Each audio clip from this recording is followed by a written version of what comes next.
Real Nerds is a proud partner of the Denver Podcast Network. In the shadow of the mountains, we speak.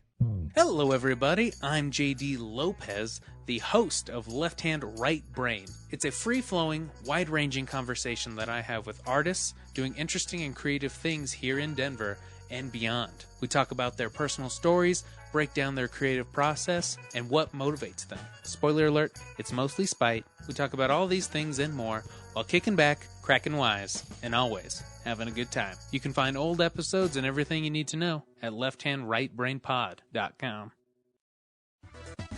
Oh, hi, podcast listeners. There's many ways you can listen to the Real Nerds podcast. You can subscribe on iTunes. You can also subscribe on Stitcher Radio. You want to send us a Twitter message? You can do that. It's so easy, at Real Nerds. Like us on Facebook, Real Nerds Podcast. You can visit our website, realnerdspodcast.com, where there'll be a lot of articles for you to not only read, but to listen to our previous shows. You can also call us, 720-6nerds5. Thanks for listening, and enjoy the show. Hi, this is Jonathan Tiersten from The Perfect House and Sleepaway Camp, and you are listening to the Real Nerds Podcast.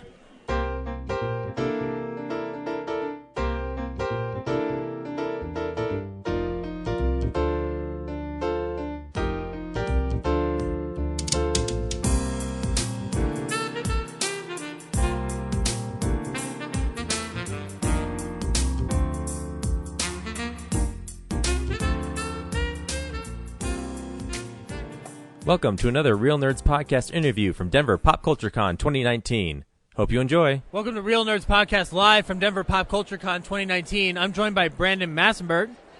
He came here last year and discussed, amongst other things, Dragon Ball Z with our other co-host, James. But you and I also talked a little bit afterwards about a couple different aspects of problems with the different industries of entertainment. You have a topic on your mind that is fascinating to me. Can you tell everybody else what you wanted to talk about today? Well, there's problems with the video game industry. Anyone who's looked into it recently knows about it. Now, are we talking about problems in the video game industry from the perspective of the users, or are we talking about like the industry itself, like the way they... I'm talking a little bit of both. Okay. You see, the problem with the industry as a whole is something that I, as a postal worker, would know is a bit of a problem with my job. Really? Which is overwork. Huh. You see, one of the things that is very similar between what I've seen in the game industry and what I've seen with the post office is that a lot of the workers, especially if you're new and very bottom level, like QA testers and all that, or a CCA, and that is at least for the post office, that's city carrier assistant. Okay. You're basically very disposable.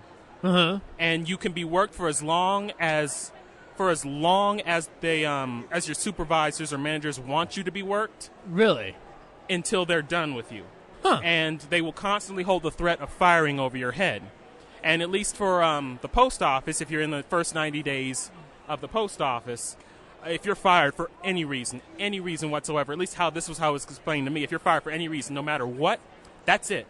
No federal job, no job in the post office ever again. You are blacklisted, essentially. Really? So how does video games tie into this specifically? Well, similar thing from what I've seen here. A lot of people, especially at the bottom level of the video game industry, are afraid to talk out about the problems in it. You'll hear all these stories that have been coming out recently about crunch, which is like those hours and hours of overtime, of pretty much unpaid overtime that these people are putting in.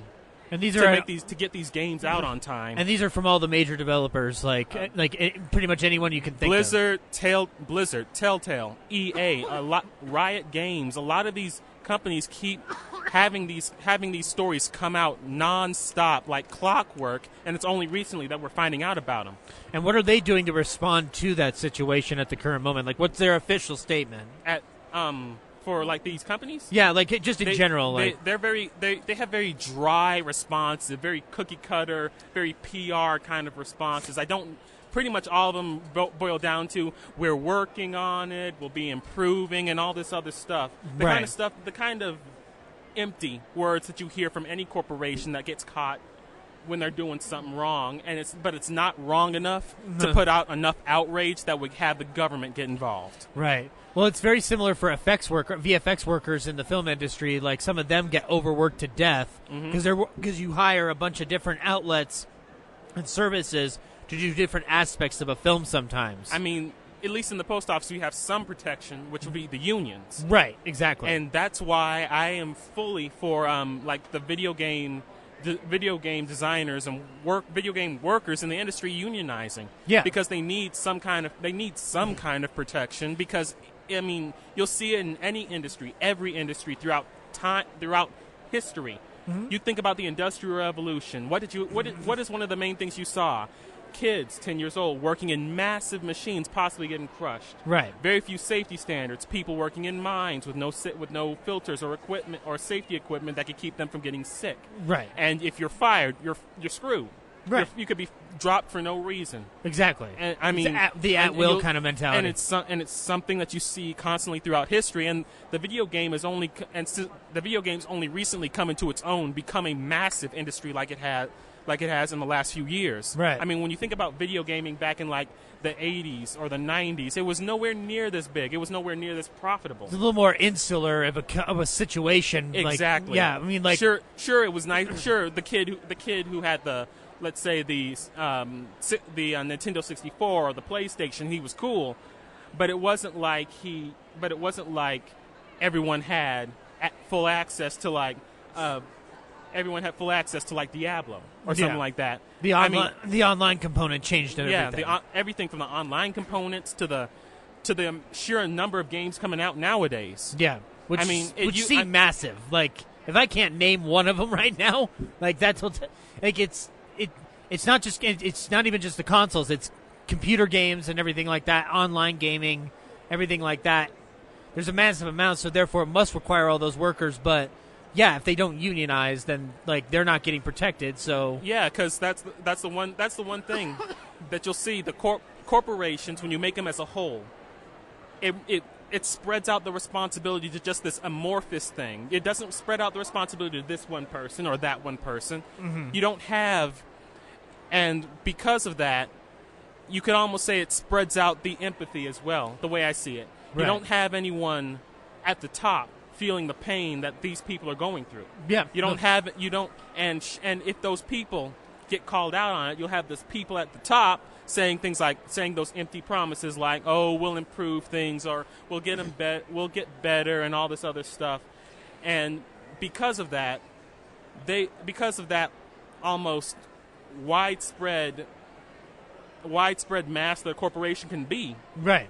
You don't have people seeing it on their level. Yeah. You don't see it on the workers' level. No, I completely understand that. Like, especially when a retail standpoint, that these people who have something at the top don't. If they did have something at the bottom, they don't remember it. Like, that's the best I could say about that situation. And if it's happening in the video game industry, that's obviously a big issue, because I know if I were a big gamer like some of the other real nerds are, I personally wouldn't feel comfortable playing a game if I knew that it was at the expense of a bunch of people who didn't get their proper pay and proper due. But that's the thing, man. You don't know about it until much later. We're finding about these scandals about games that have already come out, that have already made their margins, or at least are still on sale. Either they're only recently new, or they are so far done that you probably could get like a copy out of GameStop for $5. So is that where? That's why if the workers and the customers kind of made a united front on this, things might change. Because on the other hand, you have the way the corporations treat the customers. Right. I was one of those people. I'm one of those people who don't have a lot of time. Right. I don't have enough time to do the constant going online thing. That's why I don't play. That's why I didn't buy Battlefront. Okay. No co-op for you. No co-op for me. Like, if I'm going to do co-op, I'm going to do it like 2 controllers in the house kind of thing. Yeah. Old school. Yeah, exactly. The way it should be. The way it used to be. I can't get into I tried online gaming once, and I was just like, well, one person's yelling at me, and I don't understand how I'm not helping this person. I'm done. They're just not going to deal with it. And I mean, I tried to play some online Call of Duty, Black Ops 2, I think it was. Oh boy! And I think I played it for I tried playing online for 3 days, and I didn't get a single kill on any time during those 3 days. You're just like, what am I doing here? Yeah. So, do you think the users then have a responsibility to create enough noise in order to affect that change at the higher level?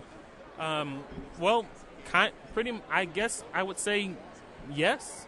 Honestly, it's not an easy question because you do have people who just aren't into the industry as much as I would be or anyone else would be. They just, a new game is coming out. I like that game. I'm going to buy that game later on. And I'm not gonna start pulling out my Bible and start beating it, saying you got to do this, you got to do this, you got to do this. Yeah. Because I would be the biggest hypocrite. Yeah. Because I honestly don't have time for that anymore. Right. But one of the things I certainly can say is that if we were to put our heads together, there might be a way to actually force some change because, it's coming out. When you hear stories about people pretty much locking themselves in closets, crying while locked in office closets to just cry and weep. When you have people getting called things like stress casualties, something that I think is more of a term for people who suffer from PTSD on the battlefield, you have a massive, and I do mean a massive problem. Yep. And that goes for any industry. It's not even just the ones we're discussing right now at this current moment. Any facet of anything. And of course, on the customer end, we have a right to not want to be abused by the services that we buy from. Agreed. Yeah. There's a reason why things like car safety became such a big deal in the 60s and why the Corvair became such a poster child of the car that will kill you, which it could have. Yeah, and so if you're buying those games, you need to be a little bit more aware of, how much of that work is being put in, and you vote with your dollar at the end of the day. Uh-huh. So if you find out a company like Ubisoft or Blizzard is committing that kind of indentured servitude, then you need to stand up and say no, I'm not going to buy your game until you fix this. Yeah, write a letter even. One of the things I've always disliked about current video game culture is the pre-order. Right. And I got screwed, and the main reason why is because I got screwed on a pre-order at first. Aliens Colonial Marines. Mm-hmm. My mom loves the Aliens franchise, and I thought to introduce her to video games by pre-ordering that game. I got screwed on that one. Where did you pre-order it directly from Amazon or Best Buy or something like that? I got it from GameStop. I pre-ordered from GameStop. Oh, but okay. I've never pre-ordered another game since. I decided after that I'm just going to wait for the reviews to come out. Really? And one of the main things I've noticed is that on one end is that the industry likes to works these people half to death, but they keep slicing up all the stuff they're working on to sell to you later. Yeah. They'll keep slicing more and more off to keep until, honestly, if they don't stop, I wouldn't be surprised if I'm paying $60 for the game and then $120 to start the game. Yeah, because it's different download packs, DLCs. You'll have this collector's edition, that collector's edition. Yeah. The platinum edition, the gold edition, the bronze edition, what was I think it was Assassin's Creed that had the Spartan edition and all. You'll have 15 different editions for one, and all of them have different amounts of content split up among them. And when you think about it, all those people who've been working all those awful hours to get that stuff together are then just to section it off. It's ridiculous. Yeah. No, it sounds like a major issue. It's one that I heretofore was unaware of. I've known about different issues within the video game user sphere right now in terms of just how angry they can get. I can tell you right now, the industry, the culture around it does have some problems. Like the culture of Comic-Con has problems around it. Right. You'll have people who will be looking for outrage Yeah. looking for a reason to be angry. And yet they're not. And you'll have people who'll just be nasty pieces of work. Yep. All in anything that we're part of. Right.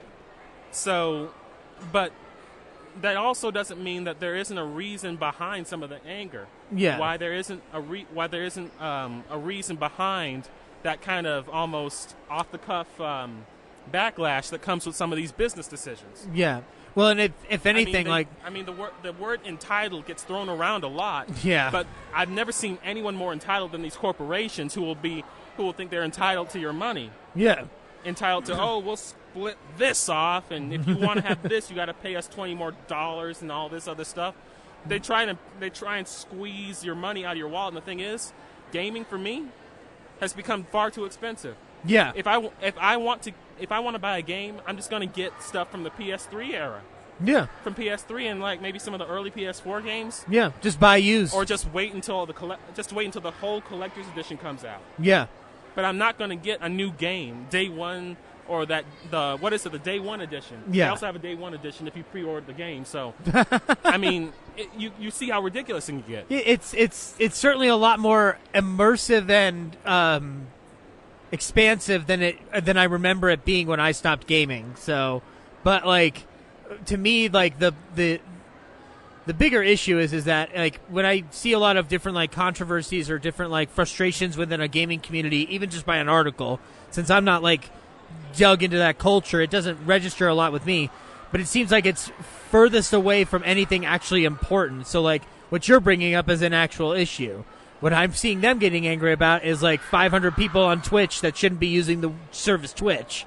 Like, it doesn't make any sense to me. I don't follow. What do you mean? Like, they get angry about like very insignificant things in the grand scheme of it. Like, I'd be more concerned about what's coming from my game at the expense of others than, hey, that person shouldn't be playing that game because they suck. And then just creating you have those elitist assholes everywhere. Yeah. I mean, you'll have them in comic books. Yeah. You'll have them in video games. You'll have them in cosplay. Yeah. You'll have them in cosplay. Have them in film we have them in film all over the place. I mean, I think it was like in community college about 5 years ago. Someone told me, you can't be a film fan if you haven't watched Nosferatu. Now, I like Nosferatu, but you don't need to watch that movie to be a film fan by any stretch of the word. And mind you, I was just saying I like certain types of movies. Yeah. And I wasn't saying I was a fan. Yeah. And then, but I mean, like our host Ryan has the best saying in the world. Like, film is subjective, and art is subjective. So therefore, it's all in the eye of the beholder. So. Well, thank you, Brandon, for sitting down and chatting about this with us. I appreciate it. I was glad to be here. Yeah. So this has been Zach talking to Brandon at Real Nerds Podcast booth live from Denver Pop Culture Con 2019. This has been another Real Nerds Podcast interview from Denver Pop Culture Con 2019. See you next year.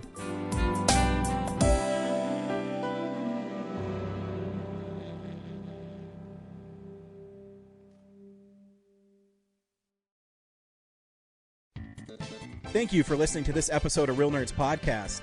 Real Nerds Podcast is a production of Nebulous Visions Multimedia. Thank you to Sparks Mandrill and Plan 9 Studios for our kick-ass theme song. Also, if you're in the Denver area and you're looking for a cool place to see movies, we see them at the Alamo Draft House in Littleton and now also in Sloan's Lake. Thank you to Colorado Coins, Cards, and Comics for supplying us with all our comic needs, especially you, Andrew. You know who you are. And a big shout out to James's mom. I'm giving you an electronic hug that you can feel through the airwaves. Thanks for listening, and have a nice day.